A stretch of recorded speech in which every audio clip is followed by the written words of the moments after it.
नमस्ते बच्चों, आज हम समाजशास्त्र का जो तीसरा टॉपिक पढ़ रहे थे, आपदा प्रबंधन, उसका अगला भाग पढ़ेंगे। तो पहले तो हमने पढ़ा था भी प्रकृति जनित आपदाओं के बारे में पढ़ा था, और अब दूसरी आपदाएं हैं मानव जनित आपदाएं, इसके बारे में पढ़ेंगे। मानव जनित आपदाएं, ये आपदाएं मनुष्य की, यानी सबसे पहले ये मानव जनित आपदाएं कि ये आपदाएं मनुष्य की गलतियों या मूर्खताओं की वजह से उत्पन्न होती है। मानव जनित आपदाओं का वर्णन निम्नलिखित है, यानी कि मानव के द्वारा जो गलतियां की जाती हैं, है ना, तो उन गलतियों से जो दुष्परिणाम आते हैं, तो वो क्या कहलाती है? आपदाएं कहलाती हैं। सबसे पहला है रासायनिक एवं औद्योगिक आपदाएं। जब खतरनाक रसायनों का प्रयोग उद्योगों में होता है अथवा जब इन रसायनों का असावधानीपूर्वक गैर जिम्मेदारी के साथ प्रयोग किया जाता है, तभी रासायनिक गैर जिम्मेदारी के साथ प्रयोग किया जाता है, तभी रासायनिक आपदा उत्पन्न होती है। यानी कि उद्योगों में उत्पन्न होने वाले जो रासायनिक उपक्रम है या रासायनिक पदार्थ है, उन रासायनिक पदार्थों का बिना सावधानी से गैर जिम्मेदारी के साथ अगर प्रयोग किया जाता है, तो उसके द्वारा क्या हो जाता है? रिएक्शन हो जाता है और उससे रासायनिक आपदा उत्पन्न होती है। इसके अतिरिक्त औद्योगिक दुर्घटनाओं में भी ये रसायन बनकर दुर्घटनाओं में भी ये रसायन रिस कर रासायनिक आपदा का कारण बन जाते हैं। रासायनिक हथियारों में आसानी से उपलब्ध होने वाले रसायनों का प्रयोग किया जाता है। इन रासायनिक हथियारों से भी रासायनिक आपदा उत्पन्न होने की संभावना बलवती हो जाती है। यानी कि रासायनिक आपदा जो बहुत अधिक खतरनाक हो जाती है। फिर दूसरा है, ये पहला तो हो गया रासायनिक आपदा, दूसरा है जैविक आपदा है। यानी कि जैविक आपदाओं के घटने का प्रमुख कारण जैविक हथियारों का प्रयोग है। खेतों में कीटनाशक विषैले रसायनों का छिड़काव करने वाले विमानों से अथवा स्प्रे गन से ये विषैले कीटाणु उत्पन्न होते हैं। यानी कि खेतों में जो कीटनाशक उर्वरक उत्पादन में काम में लिए जाते हैं, उन उत्पादकों को जब खेतों में छिड़का जाता है, तो उस खेतों में कीटाणुनाशक विषैले रसायनों का छिड़काव करने वाले विमानों से अथवा स्प्रे गेंद से ये विषैले कीटाणु सुगमता से फैलाए जा सकते हैं। यानी स्प्रे के द्वारा ये विषैले कीटाणु फैलाए जा सकते हैं, जिनके परिणाम स्वरूप जैविक आपदाएं उत्पन्न हो जाती है। फिर तीसरा है आग। जहाँ एक और आग हमारे लिए जीवनदायिनी है, वहीं दूसरी ओर ये अनेक कारणों से हमारे आपदा भी उत्पन्न करती है।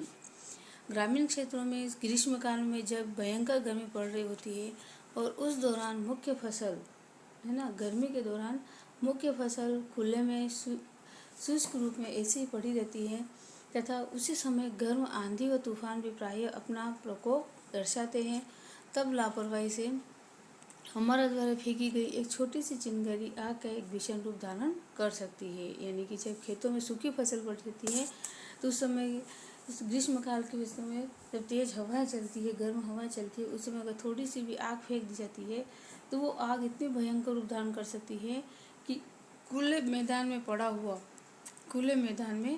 पड़ा हुआ सारा अनाज भीषण आग की चपेट में आ जाता है तथा हमें भारी नुकसान सहना पड़ जाता है।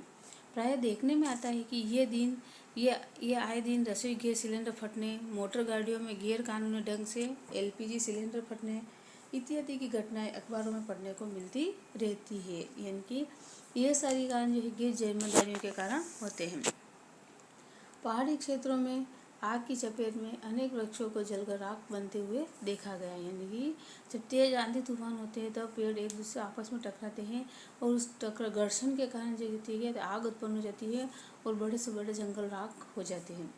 वहीं दूसरी ओर विभिन्न त्योहारों जैसे होली, दीपावली, क्रिसमस डे तथा 12 वफात इत्यादि पर असुरक्षित ढंग से खुशी में पटाखों को चलाने में हमें असावधानी के कारण भारी क्षति होती है। यानी कि त्योहारों पर भी सावधानी न रखने से ये आग ये जो है हमारी तरफ से होने असावधानी के कारण भारी आग लग जाती है और जिसके कारण बहुत ही बड़ा नुकसान हो जाता है। फिर चौथा है नाभिकीय आपदाएं। रेडियो धर्मी अपवाद नाभिकीय बम विस्फोट। नाभिकीय आपदा नाभिकीय बम विस्फोट, नाभिकीय रिएक्टरों के व्यर्थ पदार्थ, नाभिकीय रिएक्टरों में विस्फोट एवं एक्सरे मशीनों इत्यादि के कारण ही नाभिकीय आपदाएं उत्पन्न होती है। यानी कि ये जो उपकरण है, इन उपकरणों के द्वारा नाभिकीय आपदाएं उत्पन्न होती है। परमाणविक पदार्थों को चुराकर बनाए जाने वाले बम डर्टी बम कहे जाते हैं। यानी कि ये जो बम होते हैं, ये भी क्या करता है, किसी क्षेत्र विशेष को नष्ट करके भारी क्षति पहुंचा सकते हैं, जिनका प्रयोग आप आतंकवादी प्राय आतंक फैलाने में करते हैं। यानी इन बम का प्रयोग आतंकवादी जो है अपने आतंकवादी जो होते हैं अपने फायदे के लिए किसी क्षेत्र को नुकसान पहुंचाने में प्रयोग लेते हैं। फिर है पांचवा दुर्घटनाएं। ये दुर्घटनाएं जो है ये भी एक मानव निर्मित आपदाएं के अंतर्गत ही मानी जाती हैं। प्रतिदिन अनेक लोग भारतवर्ष में किसी न किसी दुर्घटना के शिकार हो जाते हैं। इन दुर्घटनाओं में मुख्यतः सड़क दुर्घटनाएं, रेल दुर्घटनाएं तथा हवाई दुर्घटनाएं सम्मिलित है।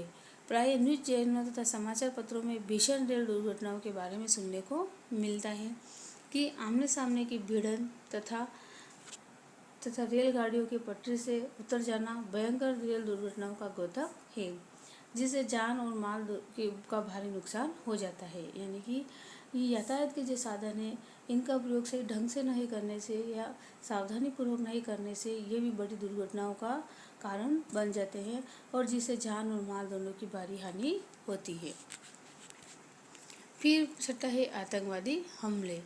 निर्दोष व्यक्तियों को जानबूझकर बम इत्यादि का विस्फोट करके मौत के घाट उतारना आतंकवादी हमला कहा जाता है। यानी कि किसी के ऊपर बम का विस्फोट करके अचानक से उस क्षेत्र को नुकसान पहुंचाना क्या कहलाता है, आतंकवादी हमला कहा जाता है। इसके अंतर्गत विमानों का अपहरण करके उन्हें विस्फोट द्वारा उड़ाना। यानी कि इसके अंतर्गत कौन कौन जाते हैं कि विमानों का अपहरण करके उन्हें विस्फोट द्वारा उड़ाना, सार्वजनिक प्रमुख स्थलों पर हवाई हमले करना, आत्मघातियों के माध्यम से विस्फोट करवाना तथा टाइम बम व कार बम इत्यादि विस्फोट, अप्रत्याशित स्थलों पर छुपाकर रखना आदि शामिल होते हैं। यानी कि इन विस्फोटों के द्वारा ये आतंक फैलते हैं। फिर सातवां है महामारी। यानी कि अचानक से कोई महामारी आ जाती है तो उससे भी बहुत ही बड़ा नुकसान होता है। महामारी को किसी भयंकर संक्रामक बीमारी के रूप में परिभाषित किया जा सकता है। दूसरे शब्दों में शीघ्र ही विस्तृत क्षेत्र में फैले जाने वाली अप्रत्याशित रूप से घटने वाली और स्वास्थ्य को कुप्रभावित, यानी कि स्वास्थ्य पर बुरा असर करने वाली एवं असंख्य लोगों को मौत के घाट उतारने वाली संक्रामक भयंकर बीमारी को महामारी की संख्या दी जाती है। यानी कि ये वर्तमान समय में जो कोरोना जैसी जो बीमारी है उसे क्या कहा जाता है, महामारी कहा जा सकता है। मरीजों की संख्या बढ़ने पर ही महामारी की संज्ञान में आती है कि जब किसी संक्रमण के द्वारा किसी संक्रमण से प्रभावित होकर के ज़्यादा से ज़्यादा जनहानि होती है तो उसे किसके अंदर गिना जाता है, महामारी की संज्ञा दी जाती है। कभी कभी तो महामारी के बारे में बीमारी वाहकों के मरने से पता चल जाता है, जैसे प्लेग नामक महामारी का पता चूहे की भारी संख्या में मरने से लग जाता है ना। और वर्तमान समय में जो कोरोना जैसी महामारी है उसे भी महामारी के अंतर्गत गिना जाता है। तो ये तुम्हारा टॉपिक पूरा हुआ। इसे अपनी कॉपी में अनिवार्य रूप से करना है और इसमें कोई परेशानी हो तो या कुछ समझ में नहीं आया हो तो भी पूछ सकते हैं।